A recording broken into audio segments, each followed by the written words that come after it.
And that's the question. Today, we appeared before the Senate Committee on Public Petition.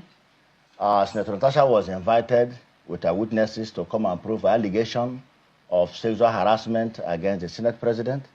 I was also invited as a witness to the Senate President to also rebut her falsehood, the false claim of hers.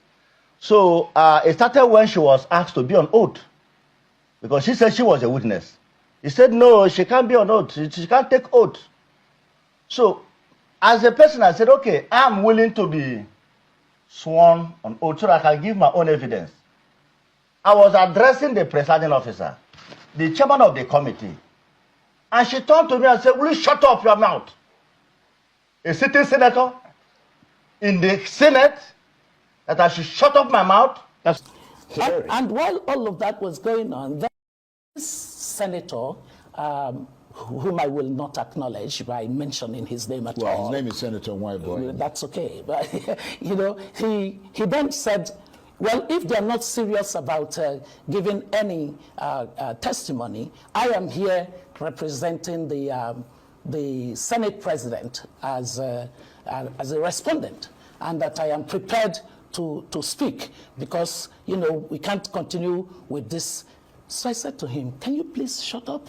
So let me just get this. You said to him to shut his mouth. Yes. And that was what provoked the Senate. He was already provoked. Right. He was already provoked because he spoke. But it went from being a spark of a tinder box into a roaring flame. Precisely. So he was already provoked by the fact that he felt we were not serious. Right. So what aggravated you? Yes. And I said, no, ma.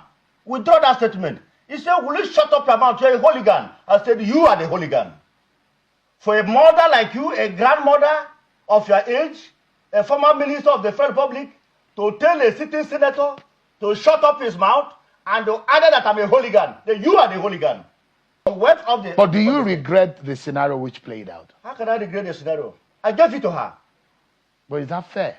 Is this fair for her to address me that way? I mean, you could be offended, but as a man and as a senator, I mean, if you are offended, would you go in the same? As a former minister of the Federal Republic, a grandmother, ask her first. And I'm saying that it is human to hear, yes. And without hearing, if she heard, it is a male. Without acceding that, I mean, to whatever allegations or whatever you said, and Dr. Ezekwesili said, yes. Because we've not heard from her side. Yes. But I'm saying that even if she offended you, yes. You have come of age too. No, if someone offends I merely replied to her. But you were emotional. How can I be emotional? She was also emotional. Emotion jumps emotion. When I was asking for clarification from a presiding officer, I was not addressing her. I was talking to the Senate Chairman Committee on Ethics.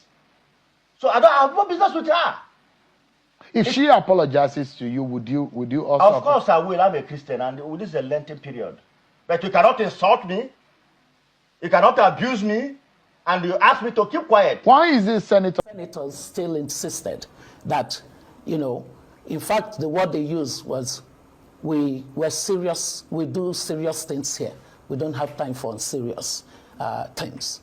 At which time I had my hand up and I said, I actually think that that's a wrong use of word. We are not unserious people. And this is a serious matter.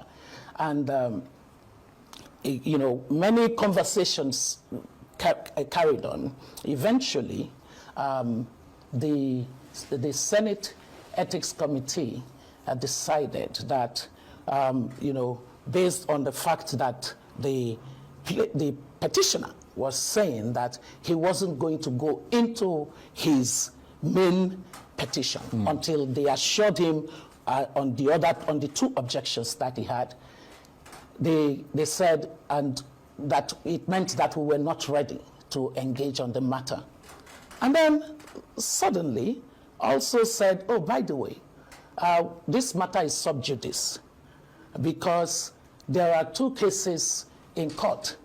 They mentioned the case by the wife of the Senate president, and that on the basis of that, they actually really shouldn't. So it was at that time that Dr. Abiola said, then what was the basis of... Yeah, what's the point of being? of convening this